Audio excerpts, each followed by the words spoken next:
and welcome to another edition of the podcast. My name is Bryan. I'm currently working at a school that allows teachers to bring their dog to class. Max and my other dog, Nikki, had a huge influence on my students. Prior to working at this school, I had tried to bring Max and Nikki to other schools I had worked at.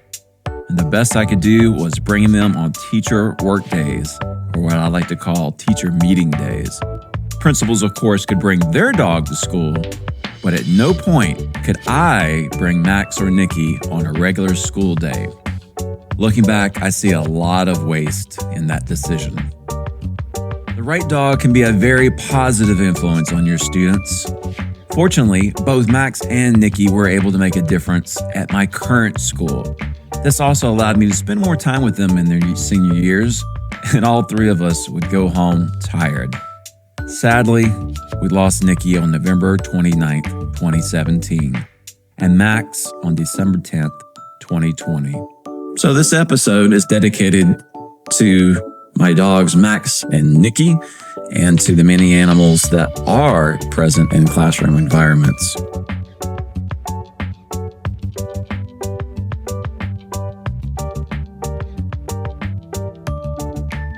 Mackenzie, Caden, Katie. We know that they're here, so it makes everyone kind of calm. The atmosphere in this classroom is different. Dogs in the classroom. The next question is... Hillcrest Elementary in Lebanon has 3. June, Nova, and Yachty. He does have an elongated soft palate, which is why he's a frequent snorter. He provides an emotional level of support for the students. He will go up to a student that he feels, might need that at that time, and he'll just sit by them, providing a calming, soothing effect for the student. They serve as therapy dogs. One day in science, I was sad. I forgot why, because it was like a month ago. But I was sad, and so Mr. Wilson, he was like, go pet Nova, she'll make you all better. So I went to pet Nova, and I wasn't that sad anymore. She knows which kid she needs to work with every day. It's pretty amazing. It's like she has her own little job. The students are calmer in the classroom. There's not as much anxiety going on in the classroom. Their work completion, for me, has increased. Having these dogs is a big motivation to getting work done and have it be quality work, because I do have children every day ask me, I'm done, can I pet June? I'm done, can I pet Nova? And after I look at their work and it looks good, they're okay to do that. So it's definitely a motivation. My grades have gone up with the dogs. Say, a good girl. The dogs in the classroom do have to have proper training and certification, but what breed are they?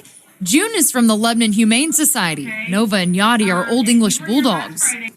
It's nice to be in the middle of teaching and all of a sudden one of the dogs does something and it kind of just, it's not a distraction, but it just kind of breaks our routine of everything and lets us laugh together. It kind of just gives it a family feel, like we're at home. I mean, those are really good benefits for children to come to school and to feel safe and to also have like a positive relationship with something that's, going to love them unconditionally. I love dogs because I got 2 dogs of my own. One's little and one's big. I have a lot of teachers that come in throughout the day just for their Yachty therapy. Come in, pet them. They'll plop on the floor with them. He'll sit on their lap. He provides them the same benefit that he also provides the students. This also helps my day out too, to have my dogs in the classroom, and it's just as much therapy for me as it is my students. And I agree with that, teacher. I've seen that with my own dog, the fact that the dog is therapeutic for me and helps with my stress just as much as my students. And you have to obviously have the right temperament dog, the dog who loves attention, who loves kids, who can handle a classroom environment. Not all dog species or pets can handle that. And I had reservations at first. I thought, it would be a distraction. It would be something that would get the kids off task. But if you properly introduce it correctly, and the first day it's going to be a distraction and something new. Honestly, I haven't seen any liabilities, and it's been a win-win for me, for the dog, and for the students, and the parents are really on board with it, as well as some of the teachers. It'd be hard to go to another school that did not allow dogs, and I'm fully aware that some schools, they're always thinking about liability issues and what can go wrong. But I want to talk about some of the more of the benefits of having a classroom pet from an article from teachhub.com from Mrs. Janelle Cox. Before acquiring an animal for your classroom, consider why you want a classroom pet. Is it to teach students responsibility, share your love for animals, help children learn observation skills, or learn compassion or empathy? Think of all considerations before making your final decision. The benefits of classroom animals. According to research, classroom pets can provide a variety of educational values. Here are a few. Teaches responsibility. Having a classroom pet allows children to understand the responsibility that is involved in order to take care of an animal. Whether it's feeding it lunch or cleaning out the cage, children will learn what it takes to care for something other than themselves. Number 2, students learn compassion. A classroom pet is a great way to teach children compassion and how to nurture.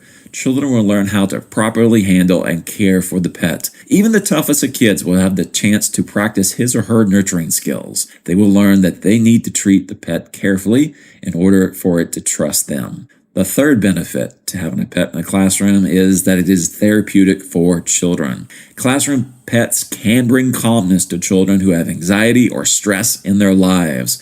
Studies show that classroom animals lessen tension and help children to be calmer. A teacher wouldn't want that in their classroom. And number 4, it can be good for your health. There has been a lot of research on the benefits of animals and your health. Studies not only show that children who have pets are better equipped to fight off infection, but they also tend to average more days at school than children who do not have a pet. 5, it enriches the classroom experience. Classroom pets introduce children to the world of animals. If students don't have a pet of their own at home, they can see, feel, touch, and learn what it takes to care for one at school. You just heard an article from Janelle Cox from teachhub.com, a teacher's guide to classroom pets, and we'll have the full article on the show notes. So my fellow educators, do you have a classroom pet? What do you have? Do you have any tips that could help a fellow teacher decide which pet is right for them? Because dogs are probably much more beneficial than, say, amphibians, reptiles, or hermit crabs, but maybe you don't have a dog that would be a good fit for your classroom. But just having a pet in the classroom can bring so many benefits. I would encourage you just to try it. Have a great rest of the week, teachers, and we'll talk again soon. Thanks for joining us.